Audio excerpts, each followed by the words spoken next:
Falar um pouquinho então sobre ciclo menstrual, né, que é um tema meio abordado aí, né, a gente precisa saber, é um tema importantíssimo, né, principalmente porque envolve algumas doenças, principalmente mulheres que acabam tomando anticoncepcional, a gente tem que analisar.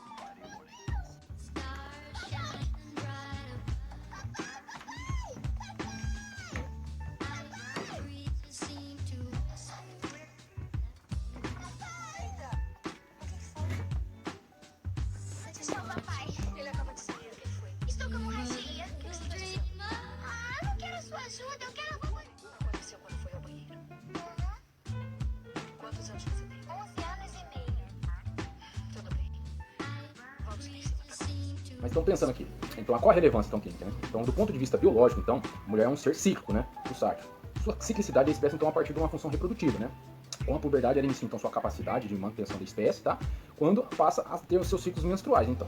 Né? Então, qual é o objetivo então? A gente precisa entender o eixo hipotálamo, hipófise e ovário. Vou começar a falar agora então sobre HHO, tá bom? Então, distinguindo os eventos que ocorrem em diversos níveis desse eixo, tá bom? Com essas alterações, tá bom? A morfologia, no ovário, útero, vagina e mamas. A gente vai tentar então ver e entender cada processo, então, seja lá do ovário, os hormônios liberados pelo hipotálamo, tá bom?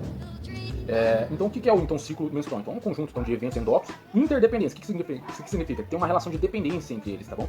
Tem a produção de hormônios, alteração de morfológicas e diversos órgãos, tá bom? Que culminam na ovulação, preparo do útero para um possível processo de implementação embrionária daí, beleza?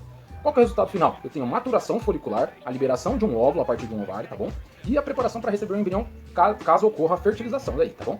Para isso eu preciso citar saber um pouquinho dos conceitos fundamentais, né, cara? O que significa? Menarca. O que significa menarca? Primeira menstruação. O que seria a definição de menstruação? Então é o sangramento genital de origem uterina, tá bom? Periódico e temporário, que se manifesta aproximadamente uma vez ao mês, tá bom? E também tem um termo aqui chamado menâquime, tá bom? O que é o menâquime? Seria o período reprodutivo da mulher, que se inicia com o amadurecimento do eixo HHO, tá? É quando ela começa realmente a menstruar do período da menarca até a menopausa, tá bom? O que seria então uma menstruação normal? Eu tenho uma menstruação normal como sendo uma duração ciclo menstrual de 21 a 35 dias, tá bom? Com média de 28 dias mais ou menos. E a duração dos fluxos menstruais de 2 a 6 dias, tá bom? Perda sanguínea geralmente é de 20 a 60 ml e o primeiro dia de cada ciclo é o primeiro dia da menstruação, beleza? A divisão então do ciclo menstrual é dividida em fase folicular, primeira fase, tá? E a fase lútea, que é a segunda fase, tá bom? Dividida pela ovulação. Então a primeira fase eu tenho os hormônios preponderantes, serão o FSH e o estrogênio, tá? Que é uma fase proliferativa, folicular. E já na segunda fase eu tenho a preponderância do hormônio progesterona e o LH, tá? E a secretora de lúteo, tá bom? Que seriam, geralmente a segunda fase são 14 dias. A primeira fase varia um pouco de mulher para mulher e é ela que dá, né, quantos dias se terá o ciclo dessa mulher. Né? Geralmente a segunda fase são de 14 dias para todas as mulheres, tá bom? Então vamos pensar aqui então. Primeira fase eu tenho duração variável, tá bom? Predomínio de estrogênio, também tem ação proliferativa endometrial, tá bom? Folículo e FSH. Esses são os pontos-chave dessa minha primeira fase. Na segunda fase, chamada fase lútea, fase secretora, tá bom? Eu tenho o quê? Eu tenho duração mais fixa, tá? Geralmente 14 dias, predomínio de progesterona, tá bom? Progesterogênico, tá? E ação secretora endometrial, corpo lúteo e LH são os hormônios preponderantes. Então, secretora, por quê? Porque eu tô secretando ali progesterona pelo lúteo e tô secretando principalmente, preparando o meu endométrio, tá? Para poder receber, né, esse meu óvulo fecundado, tá bom? E quais são então as repercussões endócrinas do ciclo menstrual? Então lembrando lá, no canal cervical, tá, nessa minha primeira fase, eu tenho aumento da produção de muco, tá? Muco filante, que significa muco fino. Por quê? Porque eu tenho produção de estrógeno, tá bom? Lembrando que eu estou preparando, eu estou estimulando a fecundação, tá bom? Então já no epitélio vaginal tem proliferação de células superficiais, tá bom? Proliferação de células. E no endométrio também proliferação, tá bom? Glândulas alongadas e tortuosas e vasos sanguíneos retilíneos, tá? Já na segunda fase, lembrando lá, LH, tá? E progesterona. Eu tenho um muco espesso. Lembrando que o progesterona deixa o muco espesso. A gente vai pensar nisso quando a gente vê lá também uma das formas de contracepção, né? Geralmente nossas pílulas combinadas, né, tem progesterona que faz justamente isso, um muco espesso, evitando a fecundação do espermatozoide com o óvulo, tá, com o ovócito, tá bom? E no epitélio vaginal eu tenho descamação, tá? Já no endométrio, o que eu tenho? Eu tenho uma fase secretora no endométrio, tá? Glândulas dilatadas, vamos pensar lá, as glândulas estão trabalhando bastante para fazer, né, deixar, para poder ocorrer a anidação ali, dilatadas, bastante tortuosas, vasos sanguíneos espiralados daí já tá bom? Pensando aqui então, quais são os conceitos aqui que estão envolvidos nesse nosso eixo aqui então? Tem hormônio liberador de gonadotrofina lá do hipotálamo. Eu tenho ali pela hipófise, eu tenho liberação ou de FSH ou LH, tá? Dependendo da frequência que é estimulada ali pelo meu hipotálamo, tá bom? Daí eu vou ter o que também lá no meu ovário? Eu tenho liberação de estrógenos, tá? Androgênios, tá? E progesteronas pelo meu corpo lúteo. Quais são as células envolvidas nisso tudo? Eu tenho a célula granulosa do meu ovário e a célula teca. Isso é importante também. Então são os conceitos fundamentais que a gente precisa saber até aqui. A célula teca, vamos só lembrar lá, a célula teca ela vai ser responsável, tá, por liberação de testosterona, tá bom? Colesterol e principalmente androstenediona. Lembrar desses hormônios que são importantes porque caem em prova, tá bom? Então lembrando lá, então meu eixo hipotálamo, eu vou ter o hormônio gonadotrofina liberando estimulando a hipófise a liberar FSH e LH, vão agir lá no meu ovário, liberando ou estrogênio ou progesterona, tá bom?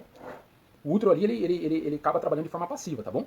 Então lá no meu hipotálamo, eu vou dependendo da frequência, se eu tiver uma frequência alta, uma amplitude baixa, ele vai estimular a liberar o FSH. Se eu tiver já uma frequência baixa, uma amplitude alta, ele vai estimular a liberação de LH, tá bom?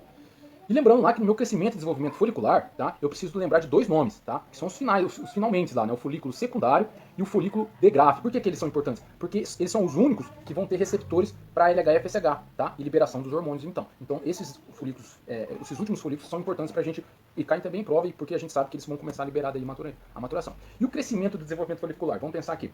A mulher, na verdade, ela tem todo o seu desenvolvimento folicular na primeira fase lá, da mitose, né? Prófise 1, ela para, mas ela tem lá cerca de 7 milhões, tá?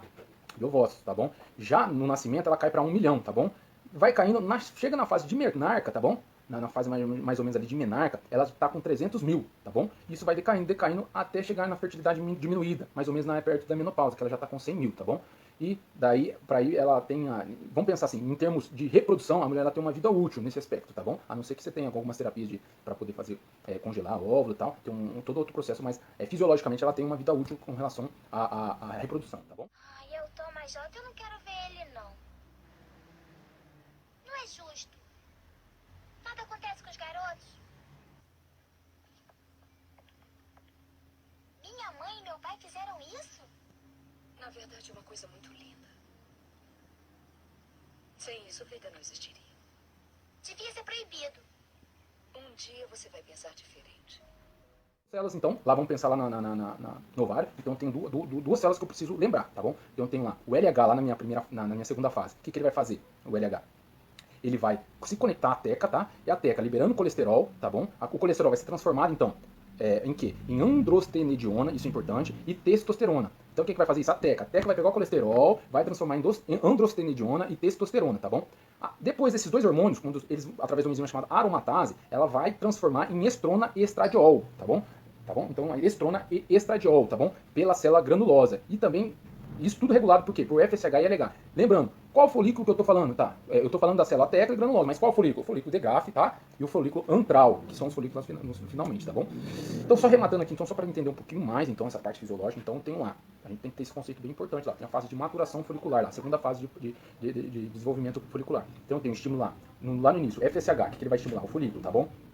Vai estimular o folículo. O que eu tenho daí? Eu tenho a maturação, tá? Junto, eu vou ter a liberação mais de estradiol, que a gente acabou de ver aí, tá bom? O FSH e o LH, ele acaba estimulando a célula granulosa a liberar estradiol. Vai ter o pico de estradiol. Na hora que chegar no pico de estradiol, vai ter o pico de LH também, tá bom? Porque tá aumentando a frequência, tá diminuindo a frequência lá no meu hipotálamo, lembra? Diminuindo a frequência e aumentando a amplitude. Libera o LH pra caramba. O que acontece? Ovulação, cara. Ovulação, daí cai o LH um pouco, mantém, estabiliza o estradiol. E o que começa a aumentar agora? Progesterona. Por quê? Porque liberou o folículo. O folículo tem ali meu corpo lúteo, tá bom? O corpo lúteo, ele libera a progesterona. Daí, aumenta a progesterona, que é a nossa, tá bom? Aumentou a progesterona daí, e eu tenho fase, né, de secreção ali pra preparação pra anidação. Tranquilo? Valeu.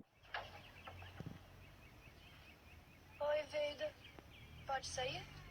Ah, não sei. Vamos, tá muito quente. A gente pode nadar. Não. Sai daqui. E não volte mais aqui durante 7 dias.